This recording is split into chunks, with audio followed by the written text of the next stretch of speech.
Jangan lupa subscribe YouTube channel Metro TV News dan jangan lupa nyalakan notifikasinya.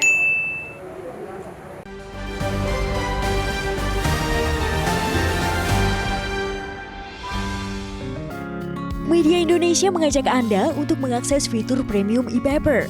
Dengan sajian konten berbasis intelektual dan meneguhkan kebangsaan, Media Indonesia tampil dengan lebih dinamis melalui e-paper Media Indonesia yang dapat Anda akses kapan saja, di mana saja. Caranya mudah, download aplikasi Media Indonesia di Android atau ketik link e-paper.mediaindonesia.com atau bisa scan QR code pada layar kaca Anda. Klik tab e-paper di bagian samping layar tablet Anda, daftarkan data diri, serta pilih paket perlangganan e-paper Media Indonesia sesuai dengan kebutuhan Anda. Nikmati juga bonus spesial tambahan 4 halaman rubrik fokus setiap hari. Semua bisa Anda dapatkan hanya di e-paper Media Indonesia. Untuk informasi lebih lanjut, hubungi customer service di nomor 0811 1201 2018 atau kunjungi media sosial @Media Indonesia. Media Indonesia, referensi bangsa. Terima kasih pemirsa, Anda masih bersama kami di Editorial Media Indonesia dan Mas Jaka, sebelum kita berdiskusi lagi kita mau bertanya, kita mau tahu pendapat dari masyarakat. Kita sudah terhubung dengan pemirsa Metro TV di Batam, Kepulauan Riau. Ada Pak John Veto. Pak John, selamat pagi Pak. Selamat pagi Bung Leo, selamat pagi Mas Jaka.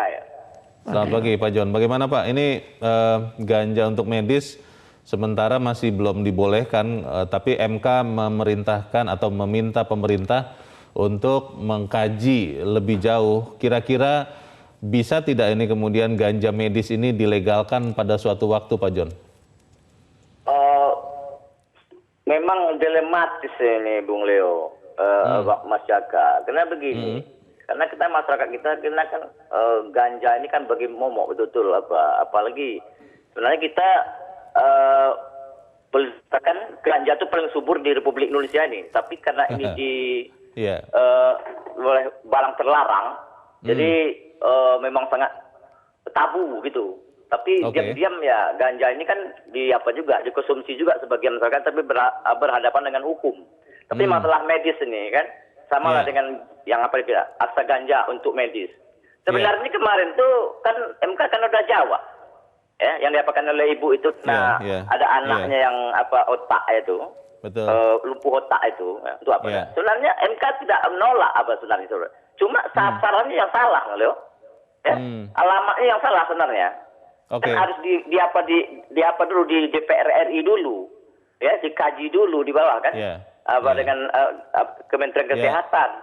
Mungkin karena pemohon ini ingin kecepatan juga kan Pak John, kesehatan ini kan harus segera dipulihkan.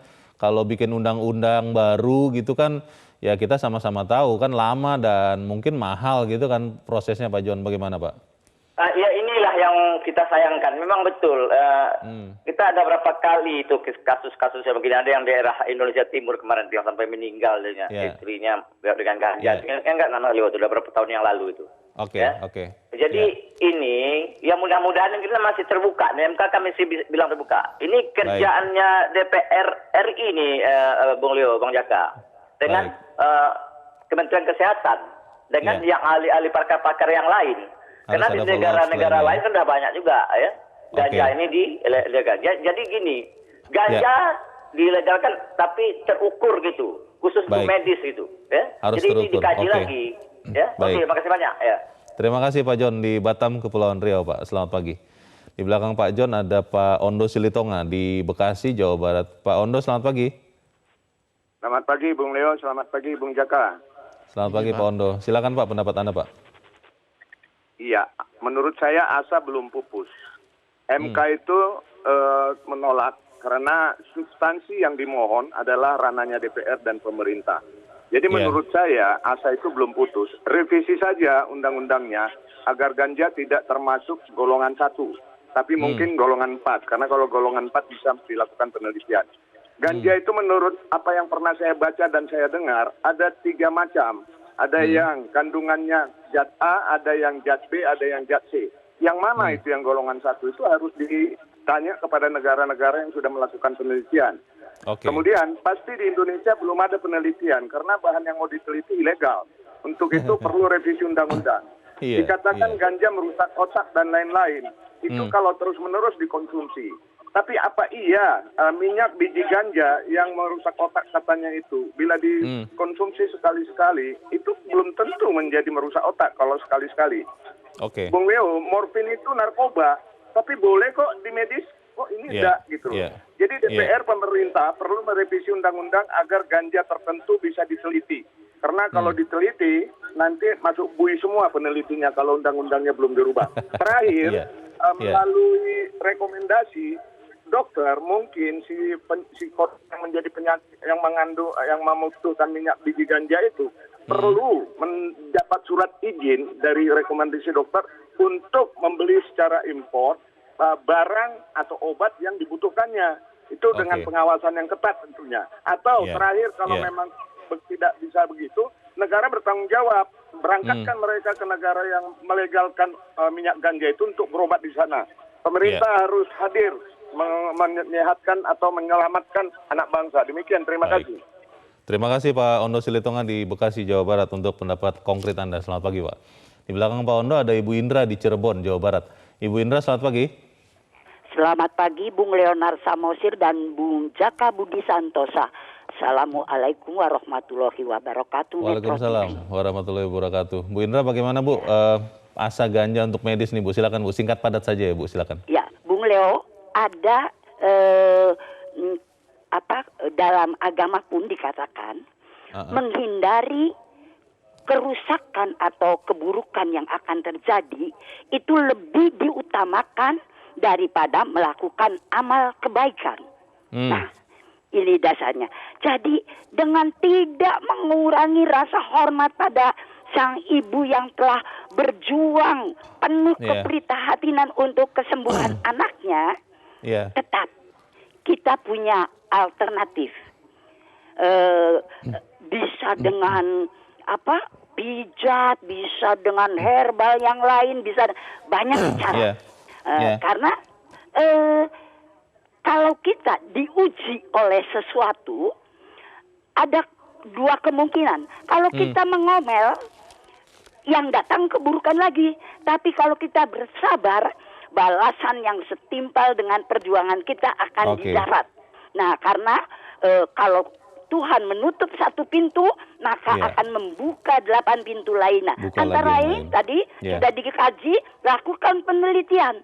Nah, insya Allah dengan hasil yang didapat dari penelitian ini, nanti semua pihak akan mengambil jalan terbaik, paling tidak akan membuat pengobatan dan kesehatan kita lebih maju lagi. Kebijakan hukum itu akan lebih baik dan masyarakat kita dapat hidup dengan lebih berkualitas. Mungkin demikian. Terima kasih Bung Leo. Assalamualaikum warahmatullahi wabarakatuh. Waalaikumsalam warahmatullahi wabarakatuh. Terima kasih Bu Indra dari Cirebon, Jawa Barat. Selamat pagi Bu. Beberapa pendapat ini Mas Jaka agak berbeda. Kalau Bu Indra saya menangkap menekankan prinsip kehati-hatian. Walaupun berempati kepada ibu dan anak yang membutuhkan ganja untuk medis, tapi khawatir dengan efek sampingnya. Sementara kalau Pak Ondo tadi mengatakan, kalau kemudian masih tetap belum legal di Indonesia, ya negara bantulah dengan mengirimkan atau mengimpor yang dari negara-negara yang memang sudah legal, tapi dengan pengawasan ketat juga. Intinya ini pengawasan ketat. Iya, betul. Bagaimana Mas Jaka? Ya, saya pikir pengawasan tidak harus menjadi yang utama dalam hal ini ya. Persoalannya kan yang sudah diawasi, yang sudah dilarang aja masih bisa beredar di lapangan, apalagi nanti kalau ada pelegalan. Tetapi yang pasti bahwa apa yang diputuskan oleh MK membuka ruang bagi pemerintah dan DPR untuk segera membuat kepastian, penelitian dan kajian. Dan itu kemarin sudah dinyatakan oleh Menkes Pak Budi Gunadi ya akan segera melakukan penelitian, meskipun sebenarnya kalau dipikir-pikir agak terlambat juga. Karena kalau di negara-negara lain itu udah jauh-jauh hari melakukan penelitian ganja sebagai salah satu alternatif untuk kepentingan medis. Bahkan di Thailand itu sekarang sudah bisa menjadi obat yang esensial, yang bisa diberikan kepada para pasien, tentu saja sekali lagi dengan pengawasan yang sangat ketat. Iya, tadi Pak Ondo kan mengatakan morfin juga sudah dipakai sebetulnya untuk medis. Enggak, sebenarnya kan yang jadi pangkal persoalan itu kan adalah pasal 6 dan pasal 8. Di situ disebutkan intinya narkotika golongan 1 hanya bisa digunakan untuk kepentingan ilmu pengetahuan, dilarang untuk pengobatan, dilarang untuk terapi. Kalau di pasal 8 itu disebutkan narkotika golongan 1 termasuk ganja itu dilarang untuk pelayanan kesehatan. Sebenarnya kan kuncinya situ. Ketika 2 pasal itu direvisi, sangat terbuka peluang untuk menggunakan ganja untuk kepentingan medis, tetapi sekali lagi harus pengawasan yang super ketat. Dan itu kemungkinan yang masih ada dalam upaya revisi Undang-Undang Narkotika yang sedang berlangsung. Beberapa anggota DPR mengatakan keinginan para pemohon itu akan jadi pertimbangan apalagi setelah putusan MK. Hal ini kan putuskan kan sifatnya open legal policy, artinya ya semuanya nanti diserahkan oleh para pembuat undang-undang.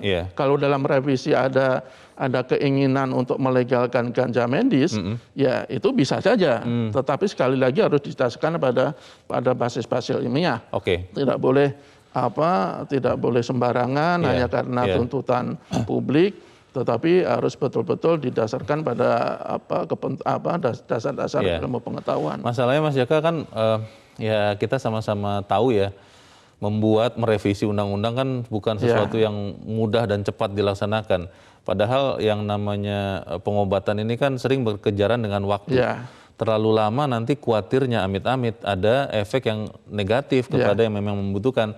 Ini bagaimana jalan keluarnya kita bahas di bagian berikut dan pemirsa tetap bersama kami. Editorial Media Indonesia segera kembali.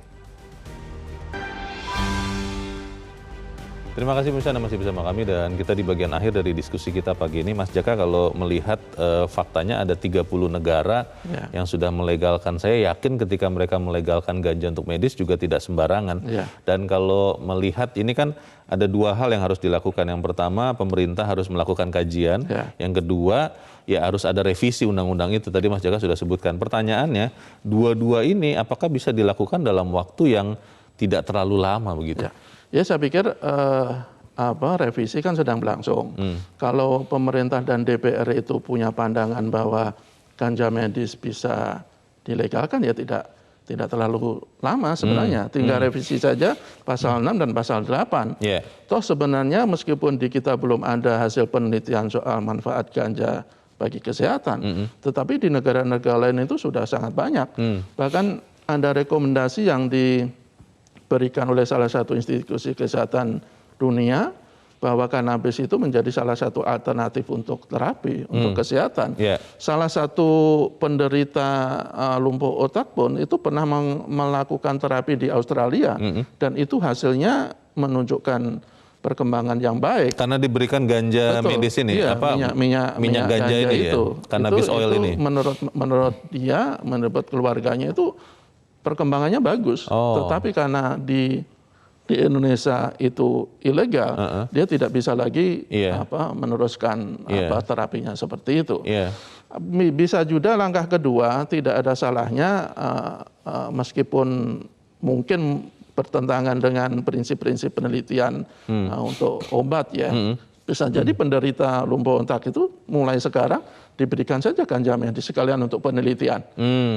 Saya pikir jadi sekalian memberikan kesempatan untuk mendapatkan obat yang diinginkan, sekalian juga untuk kajian dan penelitian. Mendapatkan data yang mengkonfirmasi atau menegasikan. Kalau kita lihat dari kronologis persidangan uji materi ini, para ahli yang didatangkan dari luar negeri itu semuanya menyatakan bahwa ya sudah semestinya ganja medis itu dilegalkan. Karena efektif. Karena efektif. Misalnya dari Korea Selatan, misalnya dari Thailand, seperti tadi kita sebutkan bahwa mereka sudah melakukan penelitian cukup lama dan hasilnya ya memang efektif. Sehingga ganja medis sekarang menjadi salah satu obat esensial. Bahkan ahli dari Inggris, Stephen Rolls kalau tidak salah, itu menyebutkan dimasukkannya ganja ke narkotika golongan 1 itu sebenarnya lebih politis kata dia. Bukan karena didasarkan pada alasan kesehatan. Jadi sebenarnya masukan-masukan para ahli dari luar negeri ini mendukung keinginan para pemohon, tetapi apapun kan MK sudah membuat keputusan dan kita harus menghormati. Tetapi yang pasti harus ada langkah konkret dari pemerintah. Nah itu. Ya, jadi para penderita atau anak-anaknya yang menderita itu butuh jalan keluar secepatnya, sehingga mereka juga tidak terus menderita tanpa ada kepastian. Takutnya kalau kita tidak bicarakan di editorial atau di bagian-bagian lain, orang lupa juga nih dan akhirnya berlama-lama itu revisi atau apapun yang dilakukan itu bagaimana Mas? Ya kalau tidak kita ini bahkan uji materi undang-undang ini selama 2 tahun loh. Itu sangat lama itu para keluarga dan ya kita sayangkan hasilnya tidak sesuai yang mereka harapkan. Dan saya pikir sekali lagi negara harus betul-betul hadir dalam hal ini. Pertama bisa melakukan revisi undang-undang 35. Kemudian melakukan penelitian dengan langsung memberikan ganja medis terhadap penderita. Meskipun sebenarnya ya sekali lagi itu di luar prosedur ya kan biasanya kalau penelitian itu harus melalui uji praklinis, uji klinis dari hewan dulu baru ke manusia, efek sampingnya seperti apa. Tetapi dalam situasi sekarang apalagi sudah ada rujukan dari penelitian luar negeri ya mungkin tidak ada salahnya cara itu ditempuh. Kita doakan, kita dorong supaya kemudian langkah penelitian lebih lanjut ini segera dilakukan dan ada perkembangan yang baik untuk saudara-saudara kita yang membutuhkan ganja untuk medis. Mas Jaka, terima kasih sudah hadir di tempat ini. Selamat pagi Mas. Selamat pagi. Pemirsa, pemerintah dan DPR tetap harus berhati-hati untuk sampai pada keputusan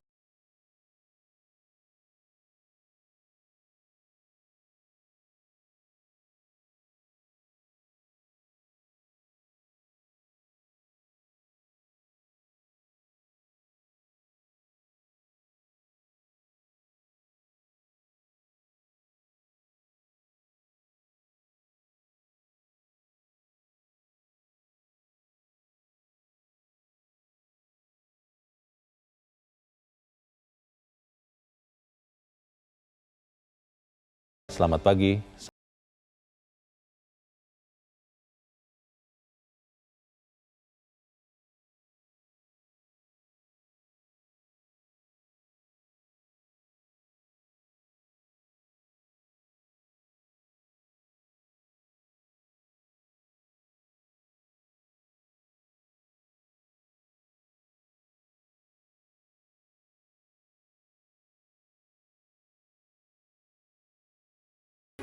Metro TV,